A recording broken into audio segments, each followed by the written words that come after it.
I'm Amy from Doodle Dog Designs. I came across this Rit Color Remover on clearance and I thought it would be fun to experiment with. I did a little bit of research and learned that it was safe to use on wool, so I got together with my mom and we chose some wools that she had that were upcycled wools from old clothing that just weren't really the right colors for her to use in rug hooking. These wools had already been felted. We followed the instructions on the box of Rit dye remover that we had, and it said to use in a well-ventilated area. So we set up a pot outside and put it on the propane cooker.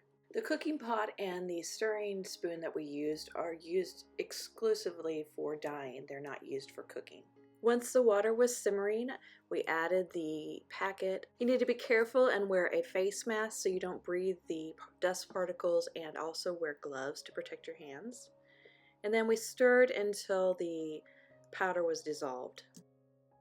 We used two different batches of the color remover. The first batch we put these two that had a little bit more of a purple cast to them, and then we put the other three wools that have more of a tan or orange cast to them together.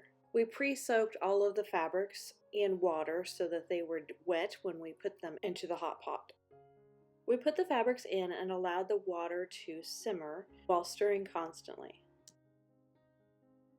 It didn't take long before the color of the water started to change and we could really see the dye being released into the water.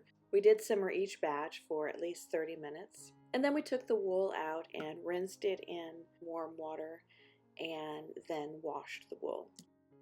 It did not end up removing as much color as we had hoped. Perhaps if we had started out with solid colors, we might have had better luck. It's interesting how these two ended up very purple. These three turned out to be a lot more muted, and there's definitely a lot less green in that bottom right one. Be sure to click the like button and subscribe below. I'll see you next time. Bye.